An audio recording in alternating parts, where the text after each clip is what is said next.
बिस्मिल्लाहिर्रहमानिर्रहीम। अस्सलाम वालेकुम।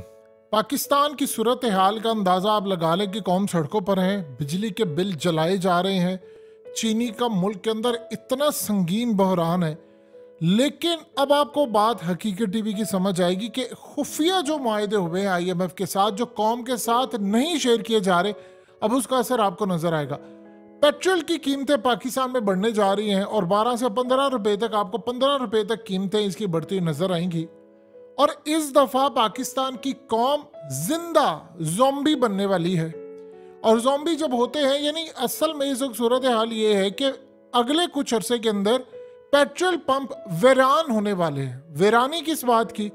जो सेल्स थी हालिया, आपको याद होगा, जो पेट्रोलियम एसोसिएशन थी, उन्होंने कहा था कि ये जो ईरान से पेट्रोल आ रहा है स्मगलिंग शुदा, ये इसकी वजह से और पाकिस्तान के अंदर सेल वैसे ही ड्रॉप हो गई है क्योंकि लोगों ने सिर्फ और सिर्फ अपनी बाइक और गाड़ियां जरूरत के तहत निकालते हैं। अब आप बताइए, अभी ये कह रहे थे कि जी वो हम बात करेंगे IMF से कि जी लोगों को थोड़ा सा रिलीफ देने दें, वो जी फलाना करने दें।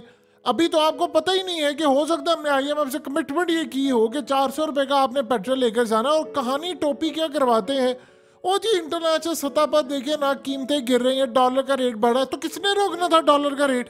किसने रोकना था? किसने मईशत बेहतर करनी थी? अमन किसने लेकर आना था? इन्वेस्टमेंट किसने लेकर आनी थी? अवाम ने लेकर आनी है। अवाम तो बस टैक्स दे रहे हैं और कर्जे उतार रहे हैं। तो इस सारी सूरत हाल के अंदर ये असल में आपके कर्जे उतर रहे हैं, वो कौम पैसे पे करिए। अब तो हालत ये हो चुकी है कि आपके मुल्क के अंदर कोई एक धेला खरीदने को तैयार नहीं, कोई एक धेला बेचने को तैयार नहीं। प्रॉपर्टी की ये हालत है, आपके पास अगर 2 करोड़ की प्रॉपर्टी है तो 1 करोड़ का गाहक नहीं आपको मिल रहा। जो इन्वेस्टर था वो सारा पैसा लेकर दुबई चला गया है, वो सऊदी अरब में प्रॉपर्टीज ले रहा है, वो दुनिया के दूसरे ममालिक में खरीद रहा है, वो किसी सूरत पाकिस्तान में प्रॉपर्टी नहीं खरीद रहा। आप जरा जाकर किसी रियल स्टेट एजेंट से पूछे कि यार भाई मैंने अपनी कोई प्रॉपर्टी बेचनी है या खरीदनी है, आपको मार्केट में गाहक ही कोई नहीं मिलेगा। अगर कोई बंदा गाहक मिल जाता है, उसके पास इतनी ऑप्शंस हैं, इतनी ऑप्शंस हैं कि अगर वो किसी 5 करोड़ की प्रॉपर्टी को 2.5 करोड़ में भी लेना चाहेगा, 3 करोड़ में भी, तो उसको मिल जाएगी। 2-2 करोड़ का फायदा है। लेकिन उसको भी पता आगे कुछ नहीं है। ओवरसीज पाकिस्तानियों ने पाकिस्तान में प्रॉपर्टी खरीदना बंद कर दी है। अब आप इस सारी सूरत हाल को देखिए ना कि कौन खरीदेगा पाकिस्तान के अंदर प्रॉपर्टी? कौन पागल होगा जो इस मुल्क के अंदर चीजें खरीदेगा? आपका पेट्रोल आसमान पर जब जा रहा है तो आप जानते हैं उसके बाद सारी चीजें महंगी होने वाली है। ये सस्ता कुछ भी नहीं होना। अब हमें बताइए कि जी वो कौन सी ऐसी चीज है भाई आप उसको रेट गिराए, सब्सिडी देना। अभी आपने पेट्रोल की जो अशराफिया है, उसको जो मुफ्त पेट्रोल मिलता है, बंद कर दिया। हो गया बंद? वो नहीं। तो फिर आप बताइए क्या लोगों ने काम क्या करना है? लोग काम ये करने वाले हैं कि घर में अपनी गाड़ियां और बाइक्स वो खड़ी करने वाले हैं, और फिर उसके बाद उन्होंने बाहर नहीं जाना ना, वो बाहर जाएंगे। अब इससे नुकसान क्या होगा? आपकी ट्रांसपोर्ट, आपका जो बिजनेस है, देखिए सर्कल कैसे चलता है कि आप मिसाल के तौर पर मुल्क खुशहाल है तो उबर के जो लोग हैं या करीम के हैं, वो असल में वो भी चला रहे हैं। आप अगर बाहर जाएंगे, आप ऐसे ही कहते हैं चलो यार मैंने किसी की तरफ जाना, आपने उबर करीम को पैसा दिया, उसने, उस बंदे ने पैसा लिया, उसने उससे पेट्रोल खरीदा, उसने उससे जाकर घर की जिम्मेदारियां अदा की, पैसा सर्कुलेट होता रहता। उसने जाकर चीनी खरीदी, फलाना खरीदा, मोबाइल खरीदा, पैसा आपका सर्कुलेट होता रहेगा सारी जगहों पर। आप आगे जाते रहेंगे, जाते रहेंगे, जाते रहेंगे।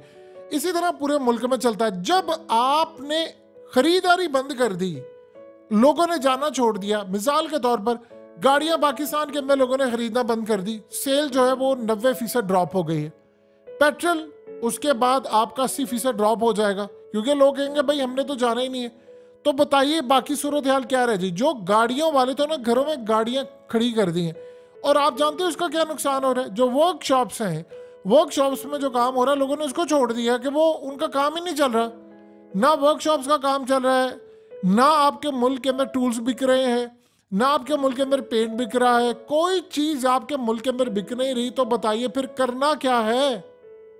अगर मुल्क की सूरत हाल इस लेवल की हो जाएगी तो फिर उसके बाद हमने कहां पर जाना है, क्या सूरत हाल करनी, इसका हमें अंदाजा ही नहीं है, इदराक ही नहीं है, चीजों का पता ही नहीं है कि हम अगले कुछ अरसे के अंदर पाकिस्तान में हमारे साथ होने क्या जा रहा है। तो आप बता दें, इस सारी सूरत हाल के अंदर आप पेट्रोल जब नहीं खरीदेंगे, उसके बाद जो सेल नहीं होगी तो वो आगे कैसे सर्कल चलेगा। और इस सारी सूरत हाल के अंदर बात वही होगी कि ईरान से आएगा पेट्रोल, वो आएगा और आवाम को उसका रिलीफ नहीं मिलेगा। अब इसके साथ बाकी कमोडिटीज भी बढ़ने जा रही हैं। आप जानते हैं कि सारा दिन मक्खियां मारते रहते हैं पाकिस्तान के अंदर रियल स्टेट एजेंट। ऑलरेडी कह दिया था उन्होंने, जो हमारे मुल्क के अंदर बिजनेस फैक्ट्री चलाने वाले, उन्होंने कहा जी हमारे बस की बात नहीं है, अब हम नहीं चला सकते। अभी तो आपने गैस का बहरान नहीं देखा, अभी तो गैस की कीमतें बढ़नी है, अभी तो पेट्रोल की कीमतें बढ़ रही हैं, अभी बिजली की मजीद बढ़नी है। ये छोड़ दे, इन्होंने कहा आपको रिलीफ दे लेगा, आपको रिलीफ नहीं देंगे। रिलीफ की बात क्या हो रही है? रिलीफ के 3 तरह की बात हो रही है कि या तो IMF के पैरों में गिरे, उसके पैरों को हाथ लगाएं कि हमें कुछ रिलीफ देने दे लोगों को, या आप कह रहे हैं कि जो बिल है उसको 2 एक साथ में कर दें या 3 से 4 एक साथ में कर दें। ये सोल्यूशन है आपका। आपने बिजली का बिल जो है वो नहीं कम करने वाले कि हम बिजली की जो कैपेसिटी है उसको कम कर दें। असल में सीन क्या है? सीन कुछ इस तरह से है कि आप अगर बिजली इस्तेमाल नहीं करते तो बिजली बनाने वाली जो कंपनी है IPPs, वो कहती हैं कि हमारी बिजली खरीद क्यों नहीं रहे। इसीलिए वो घरों के अंदर जिन्होंने सोलर लगाया, सोलर खरीदा, उनके खिलाफ भी क्रैकडाउन उन्हें करवाना है। तो आप लोगों को उस तरफ लेकर जा रहे हैं कि जहां पर पूरे का पूरा मुल्क ज़ॉम्बी बन चुका है और अब लोग पागल हो गए हैं। घरों में लड़ाइयां चल रही हैं, तलाकें हो रही हैं, हर जगह पर मारा मारी चल रही है। ये सूरत हाल इतनी ज्यादा खतरनाक है कि आपका मीडिया इस पर बात करने को तैयार नहीं है। जब आप बता दें कि हालात इस लेवल के हो जाएंगे तो आप कैसे मैनेज करेंगे कि बाकी मुल्क की जो सूरत हाल है उसको आप कैसे मैनेज करेंगे? अब अगले कुछ अरसे के अंदर चीज़ें कुछ इस तरह से होने वाली हैं कि पाकिस्तान में जो बड़े बड़े लोग हैं उन्होंने ऑलरेडी अपना पैसा बाहर मुंतकिल कर दिया है, उनके बच्चे बाहर। पहले ये कहा जाता था जी पाकिस्तान में करेंसी का रेट गिर रहा है, यानी आप देख लें कि इस ओपन मार्केट में 330 रुपए का डॉलर भी नहीं मिल रहा, करेंसी का रेट गिर रहा है, तो जी बाहर हमने मुंतकिल कर दिया है डॉलर, तो असल में पाकिस्तान में गिरेगा तो फायदा होगा उनको। अब एक बात बताइए कि जिन्होंने बाहर प्रॉपर्टीज ली, अपने बच्चों को बाहर रखा, उनमें से किसी का दिमाग सठिया गया है कि वो पाकिस्तान आएगा? कभी आएगा वो पाकिस्तान? उसका दिमाग खराब है, इस गंदी ट्रैफिक के अंदर आए वो, उसका दिमाग खराब है। जहां पर चीनी का बहरान हो, चावल का बहरान हो, जहां पर लोगों का गुस्सा आसमान पर पहुंचा हो, इन सब ने अपने बच्चे, अपनी औलादे, अपना सब कुछ बाहर मुंतकिल कर लिया हुआ है और ये खुद भी भागने के चक्करों में है। तो इस सारी सूरत हाल के अंदर आपके मुल्क में तो पेट्रोल मजीद बढ़ने वाला है और इस दफा जो बम फटेगा पेट्रोल का, वो हमारी कैपेसिटी से बाहर वीरानी छा जाएगी पेट्रोल पंप पर अगले कुछ अरसे के अंदर। लोग पागल हैं, वो कहेंगे कि आप बताइए, अगर IMF को आपने कमिटमेंट दी है कि 400 450 का पेट्रोल करना है तो उसके बाद क्या होगा? और फिर तालियां, वो जी IMF का पैकेज ले लिया, वो जी भीख ले ली है। इसका एक सोल्यूशन बता दें। 25 करोड़ अवाम से एक सवाल है, आपको पता है आपके मुल्क का क्या मुस्तकबिल है, या आपके बच्चों का या आपका मुस्तकबिल क्या है? 0/0। आप हर बंदे से पूछो कि यार कोई हमें समझ नहीं आ रही, अगर आ रही होती तो 15-20 लाख लोग मुल्क छोड़कर जाते। अभी तो असल में जिनकी कैपेसिटी नहीं बढ़ी, ये तो वो ऑफिशियल नंबर है जो मुल्क छोड़कर चले गए हैं, तो आप बताइए कि जिनकी कैपेसिटी इस वक्त नहीं है, जिनका हाथ नहीं पड़ा, वो किधर जाएंगे?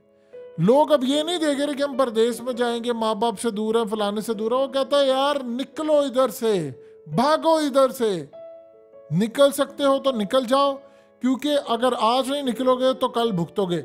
आप जितनी मर्जी ये बातें करा ले लोगों को, ओ जी जब मुल्क में बुरे हालात होते हैं तो जी छोड़कर नहीं जाता। हिजरत कौन नहीं करता? हिजरत क्या नबी पाक सल्लल्लाहु अलैहि वसल्लम ने हिजरत नहीं की? आप जाकर देख लो दुनिया के अंदर कितने कितने बड़े बिजनेसमैन हैं, नौकरी करने वाले, वो अपना मुल्क छोड़कर जाते हैं दुख के साथ, फिर उनको जिंदगी अच्छी हो जाती है। अब आपके मुल्क की सूरत हाल बाकी क्या है? जो खासतौर पर मिडिल ईस्ट में टैक्सी चलाने वाले हैं वो सोचते थे यार हम कभी पाकिस्तान आएंगे, अब उन्होंने सोच लिया कि यार हमने पाकिस्तान नहीं आना, वो उधर ही कुछ सेटलमेंट करने का सीन बना रहे हैं।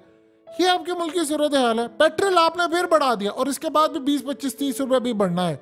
अभी आप ये सोच लें कि अभी बहुत कुछ खराब होना है, इतना कुछ खराब होना। अभी तो बिजली बढ़नी है, अभी तो मजीद चीजें बढ़नी है, गैस बढ़नी है, आटे का बहरान है और चीनी। आप अंदाजा कर लें इस कौम के साथ उस माफिया ने बॉर्डर पार करवा कर सारी की सारी चीनी अफगानिस्तान और दीगर जगह मुंतकिल कर दी और पाकिस्तान के अंदर 100 रुपए से 200 रुपए तक चीनी का रेट चला गया है। कोई एक जानिब दिन आप सुबह उठे तो पता चलता है आज कौन सी बुरी न्यूज़ है, आज कौन सी बुरी न्यूज़ है। इतनी बुरी सूरत हाल आप खित्ते के अंदर उठाकर देख ले, आप यकीन कीजिए ना तो इतनी बुरी सूरत हाल म्यांमार की है, ना श्रीलंका की है, ना नेपाल की है। हमसे वो 1000 गुना ज्यादा अच्छी जिंदगी गुजार रहे हैं।